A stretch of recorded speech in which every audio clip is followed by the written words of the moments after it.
625 children. 171 arrests. A shocking truth uncovered. In September 2024, Malaysian authorities exposed one of the most disturbing cases of child exploitation. Hundreds of children were rescued from Gisb facilities, revealing shocking allegations of abuse and forced labor.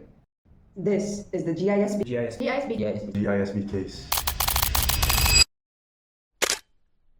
Global Ikhwan Services and Business Holdings, or GISB, is a Malaysian business conglomerate with deep ties to the banned Al-Arqam movement. Originally presented as a religious organization promoting Islamic values, GISB operates a vast network of businesses, including halal food establishments, hotels, schools, and so-called welfare homes for children.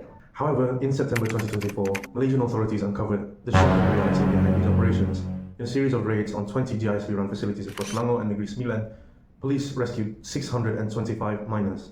Some as young as 1 year old.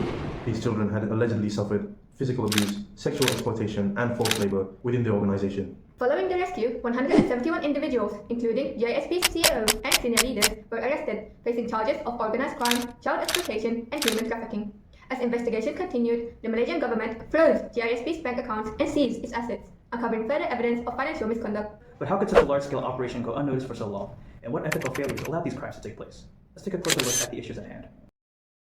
The GISB case highlights some of the most severe ethical violations imaginable, violations that have left hundreds of innocent children traumatized and robbed of their basic rights. These issues can be examined not only from a legal and societal perspective, but also through ethical frameworks such as Islamic ethics and canteen ethics.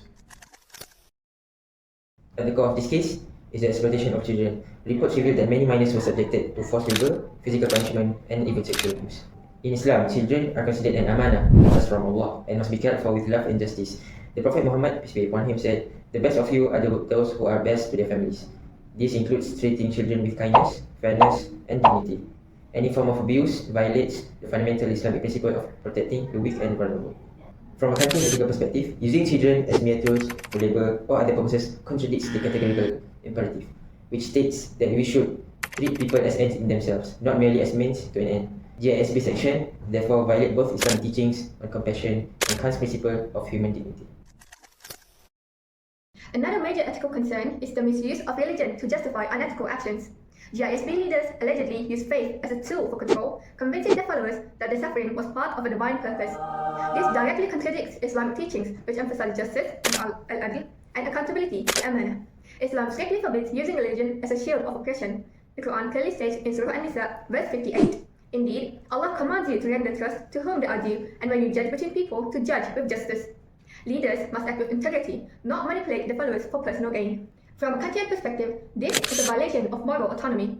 Kant believed that people must be free to make ethical decisions based on reason, not coercion. When an organization enforces blind obedience through fear or manipulation, it strips individuals of the ability to act morally and rationally.